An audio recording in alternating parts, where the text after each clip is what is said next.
as the transformation of Errol Spence Jr. are becoming so apparent, so are his fights with guys like Peterson. They're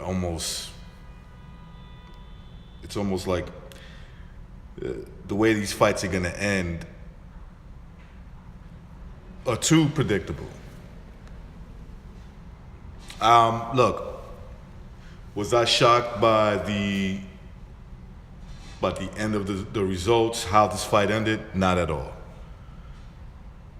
I thought Lamont Peterson going into this fight has always come up short against, whether it's top level competition, guys that are up and coming. He tends to lose those kind of fights. And so I thought that I thought the same thing was going to happen again going into this fight. I like Errol Spence. I find him to be an exciting fighter. Part of the reason why I like him is that he has a lot of flaws in his game. Although he is learning on the job. I think he's learning on the job. He did some things in there with the perfect opponent that I haven't seen from him before. I have to review the video again, but I saw him use good footwork, good range. With the jab, he's always gone to the body pretty good anyways. But, he continued that in this fight. So there's a growing trend of him going to the body, something that he always, or it could be a signature move of his, a signature punch of his, as he continues to develop. What I think is next for Errol Spence, I believe he's going to get that fight with Keith Thurman. I think it serves Keith Thurman's best interest to fight him now. Yeah, he has to fight him now. I know Thurman's got a fight coming up with Vargas, and that's going to be a tough one to sell. If Keith Thurman can, actually beat Vargas. But if he somehow does get through Vargas, which I think he could, it's just going to be hard. Vargas will be hard for a lot of these guys. I think the fight with him and Keith Thurman and Errol Spence will happen.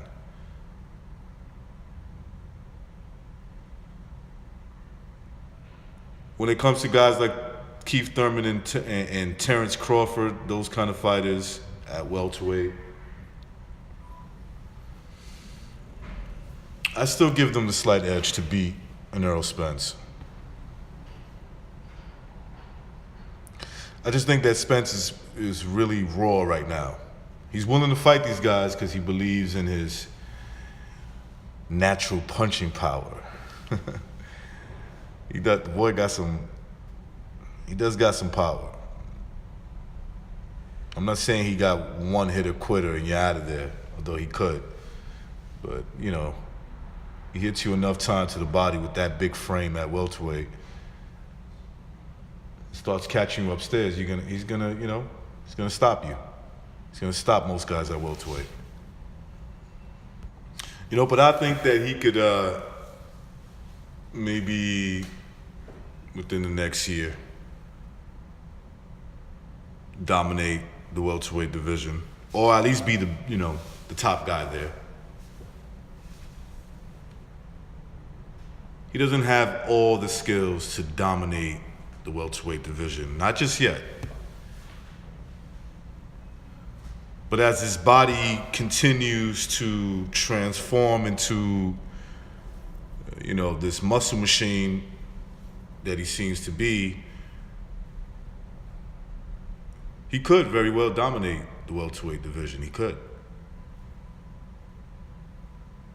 And if he does that, then the next question would be, let's see him go up to junior middleweight or even 160.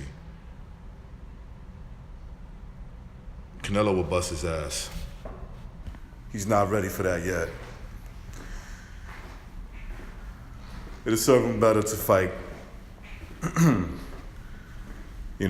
sometimes Thurman, long time Thurman, or Terrence Crawford.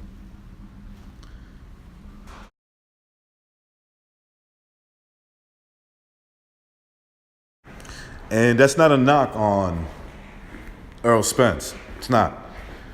I just don't think he's ready to fight the top-notch contenders or the top-notch fighters that are more or less his size or a little bit bigger, maybe.